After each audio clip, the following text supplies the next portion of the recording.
Welcome to the Beyond the Diagnosis podcast. I'm your host, Dr. Kylie Burton. If you have been told that your blood work is normal, yet you feel awful, well, this is the place for you, because whether you have a diagnosis or not, I'm going to teach you how to turn those normal labs into real answers, healing, and hope. So grab your blood work. Come join me. Welcome to the Beyond the Diagnosis podcast. I am your host, Dr. Kylie Burton. We are going to talk about a very controversial subject today. We had to make sure that both the guest and I are on the same page because I am not the mom that's going to go to the store and buy everything organic. I am not the mom that even pays close attention to organic and GMO, and I want Amanda to tell you why. Amanda Nigg is the Farm Fit Momma. She lives in South Dakota on a farmstead, 40 acres, you said? Well, our original farmstead, our house sits on 40 acres. And then we farm, we're considered a small time farm in our area. So we farm just over 3,000 acres.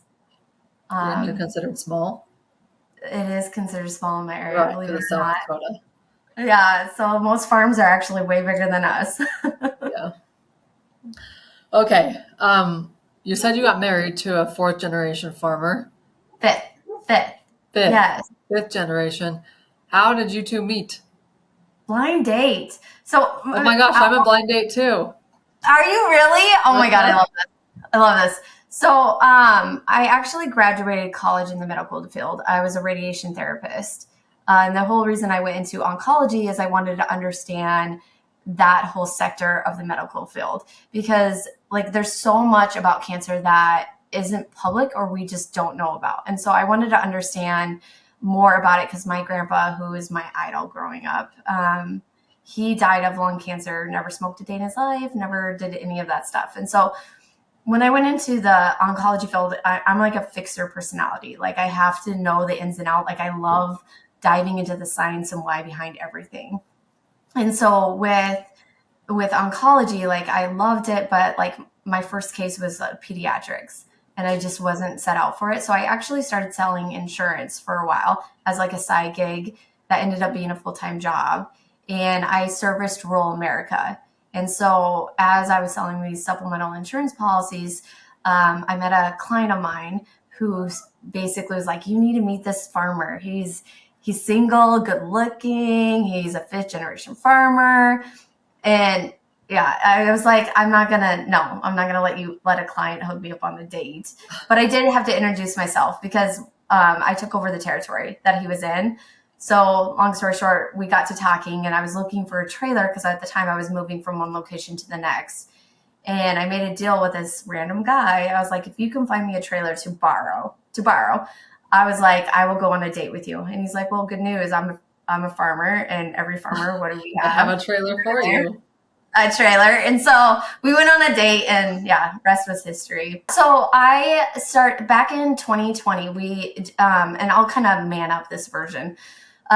We built our forever home and it was actually not on the original farmstead. So we were half a mile south at the time and we built our forever home. We saved up for it. We planned it. We picked out everything. Well, the day before the national pandemic, so we're talking 2020, our house caught on fire, which we still don't know the answer to this day. And we lost everything in 2.5 hours. And so then the next day was the national lockdown. And so when we went into the national lockdown, everybody were social distancing for 2 weeks, which we all know how that played out. We were homeless. I had nothing. And, it was super humbling. And that's where I would have to say I was at my mental lowest point I've ever been in my life. And I was like, your body is this amazing mechanism. It can heal itself. It has, and we have our own immunity system. We just need to build that up. And how you can support that is through exercise, proper nutrition, and taking care of your body from the inside out. And so I started talking about that more, and I decided to go back to school later that year to get my personal training in nutrition certifications.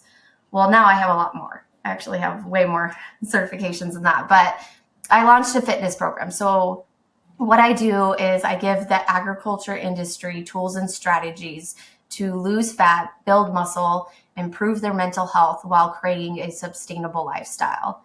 And I really take great pride in that is because, Ag is so misunderstood. Like, we actually lead the charge when it comes to suicidal rates in the entire world. Like, Really? in agriculture, 1 out of 3 men will commit suicide. Like, it's freaking crazy. Like, just this year, 7 men in North Dakota under the age of 35 have committed suicide. And it's not talked about, and how I approach mental health is through a physical transformation. And so I do work with everybody in the agriculture space. That's my main clientele base. But I launched my business February 5th of 2021 and haven't looked back. So long story short, I am a business owner. I own a business called Farm Fit Training.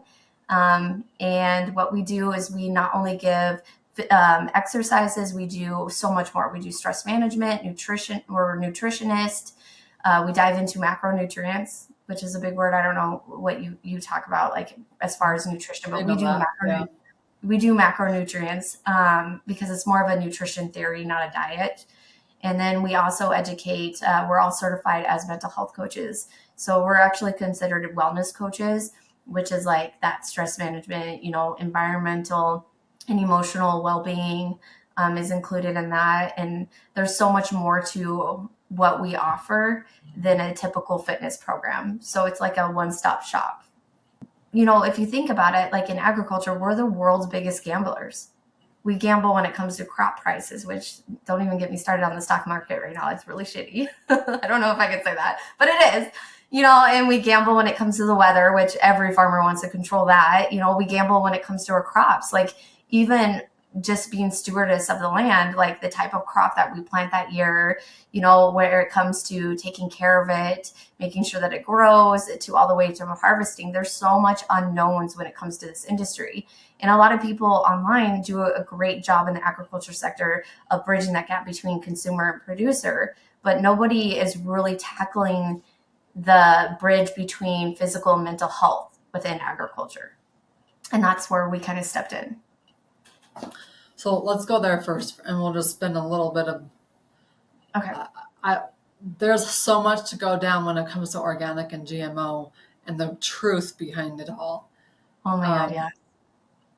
Okay, let's just go there because those episodes tend to be more short. So you take your pick, organic or GMO first. Let's do organic. I think that would be a great topic to like hit head on. First and foremost, everybody's like, when they go to the grocery store, I mean, there's so much information online where you can read how if you're not organic, you're hurting your family because there's these chemicals that are used or it's not pure. But, organic profits often come with a premium price tag, which is not really justified by the actual benefits, so there's, particular families and individuals on a tight budget, like organic is not really an option. Because it's like, I can buy these organic blueberries that run me, I'll just say $8 or $9. I don't even know, because I don't buy organic. First and foremost, I buy regular blueberries. And again, yes, I clean them when I get home. I put them in a lukewarm bath and use vinegar. That's how I clean my vegetables. But again, it's just like a lot of people are taking information on social media. Social media is a great outlet, but there's a lot of misinformation about like, hey, am I going to die because I'm not eating organic? And, that's kind of a dramatic statement, but at the same time, like, you don't have to buy organic. Like, other vegetables are good and just as effective, and you're still going to get amazing benefits from them, even though you don't buy organic. It's just like, I hate how they do that dirty dozen list. Have you seen that? Yes. That's like the most stupid list out there. Like, do not listen to that. That's my take. Because like, on the dirty dozen list, it's usually like blueberries, strawberries. I don't even know what they all have. I haven't looked at it for years.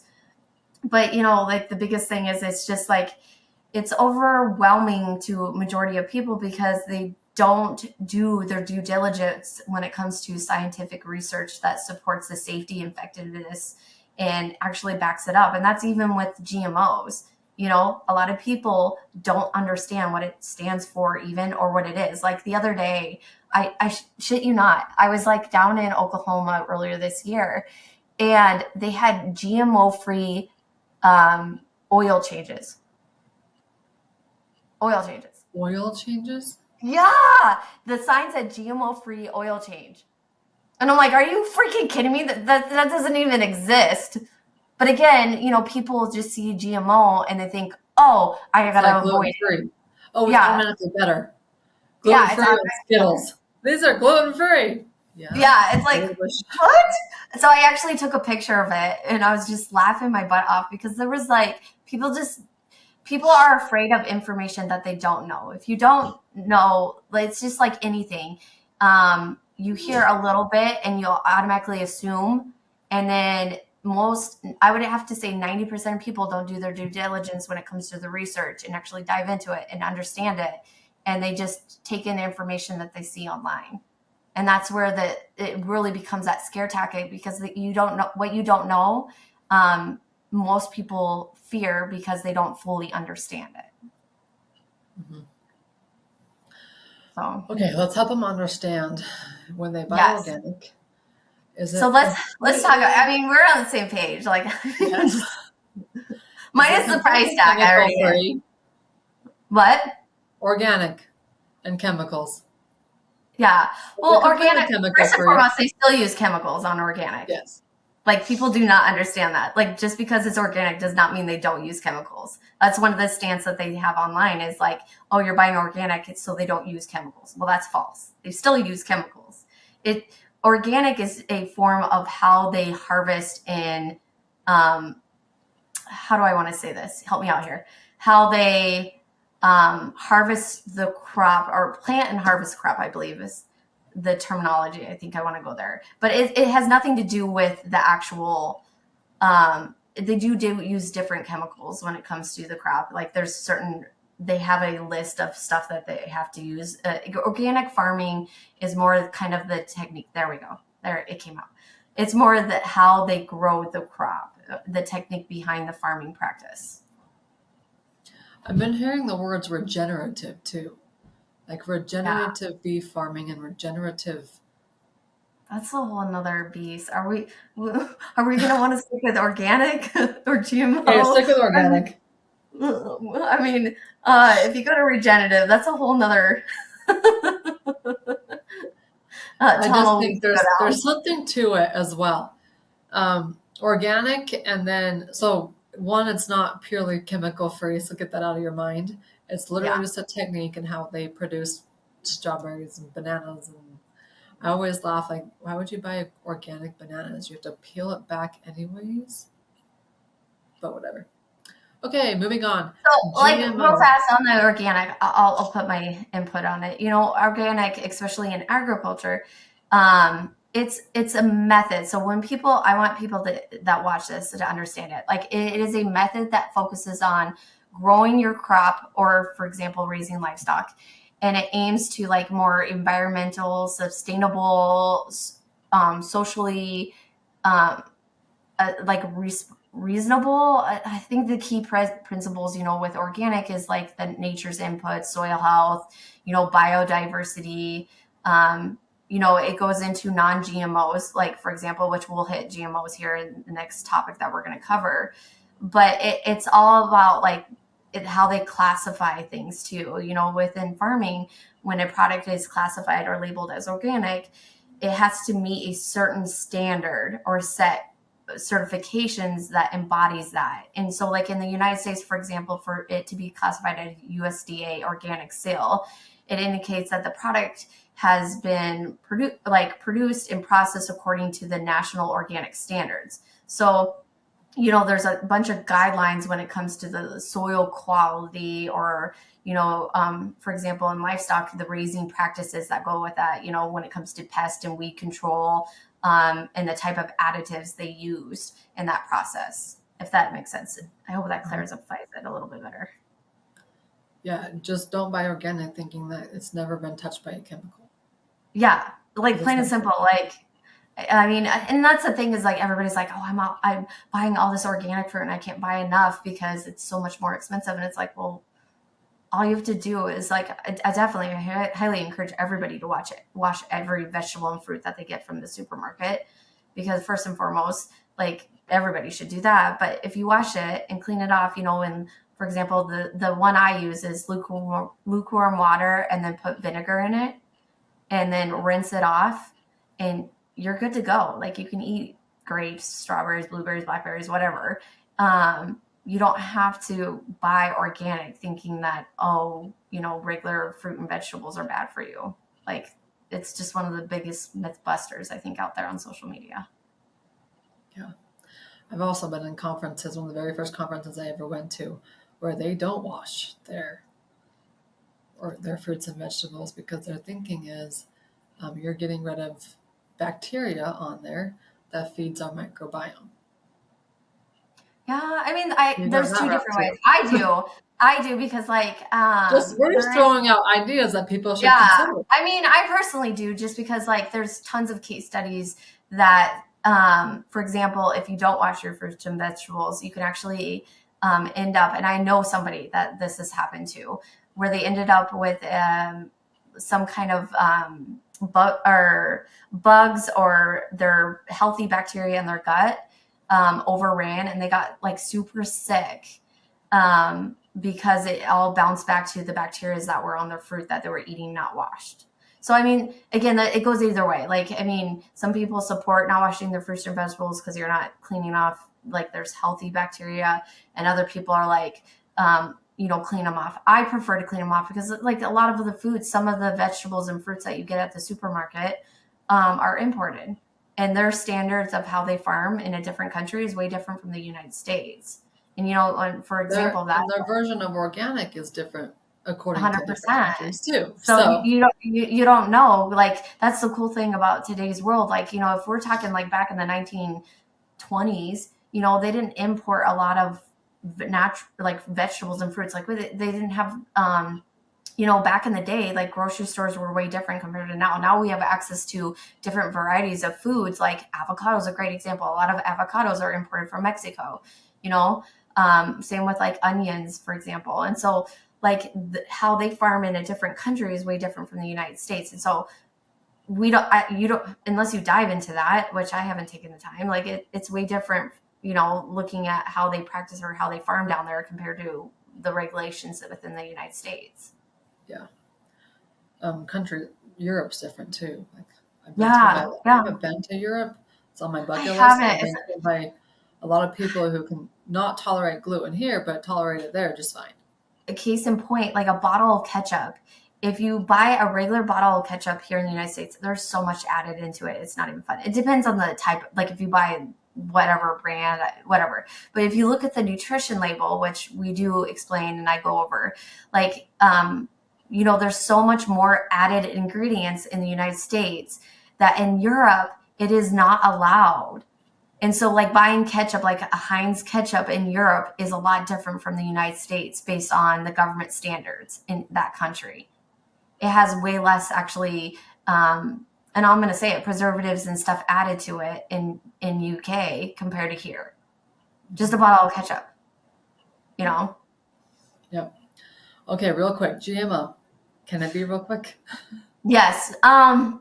Well, the biggest thing is first and foremost, GMO stands for genetically modified organism. And a lot of people don't understand what that stands for, but it's basically plants, animals. It's been genetically modified to alter the way and how it naturally occurs through a crossbreeding or a nature recombination. So the primary purpose of genetically modified organisms is to produce new traits of characteristics, and benefits.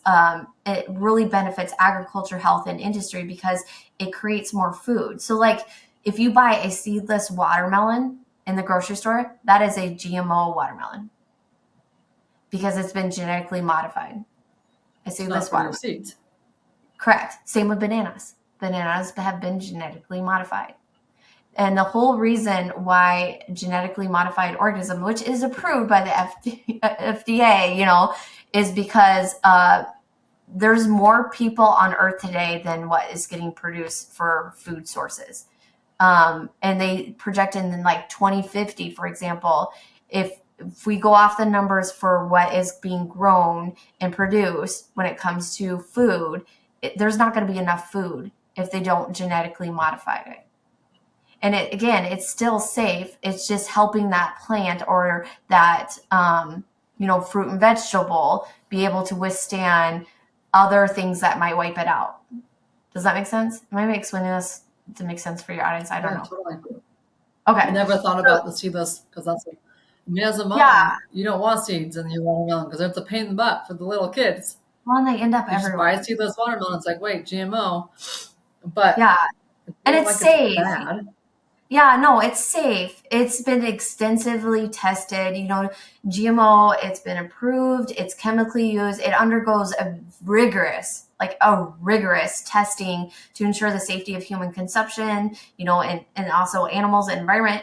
I mean, a lot of people just are scared of it because you have certain people on social media and the internet that are saying GMOs are bad, don't buy GMOs, don't support it. But they just don't realize like a lot of the foods that they're already eating are GMO, and it's just like they're not understanding like the reason of why it happened. Like, bananas, if you even look at bananas, go look at bananas. I encourage everybody to go look at bananas. Bananas have been genetically modified. The yellow banana that we all eat today and buy in the grocery store has been genetically modified, and it's just like people just don't understand. Like half the time they're like, oh, I have to buy GMO free. And it's funny because I think a lot of people, a lot of businesses in the food industry overuse it. They put it on boxes of stuff that are GMO free where we already know it's GMO free, and it's just like they overuse it and put it like on let's use like a box of noodles. Some companies will put that little thing in the sticker in there and be like, oh, this is GMO free. And you're instantly drawn to it just because of how they market that package of food. They dump billions and billions of dollars into marketing techniques every year. Companies do. And so, like when you go into a grocery store, realize like those flashy boxes that you're buying or, this stuff the stickers you see all over GMO free or whatever, it's all a marketing tactic that these companies have been using and are overusing.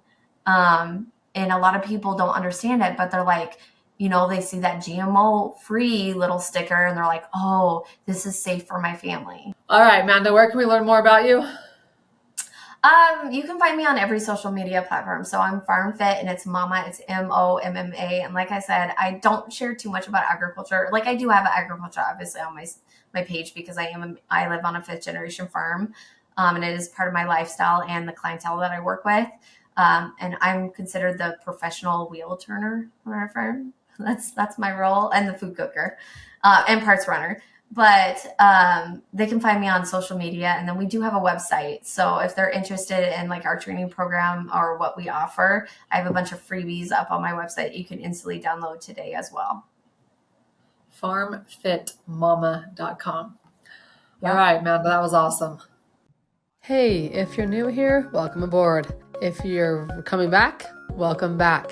I'm coming back as well. In fact, we're going to have new episodes every Wednesday right here on the Beyond the Diagnosis podcast. If you love what you just listened to and love what you've been listening to, I would be honored to have you leave a review. Leave it on the place where you listen to your podcast so that way more people can find this podcast and get answers from their blood work as well. I'm Dr. Kylie, and I'll see you next week.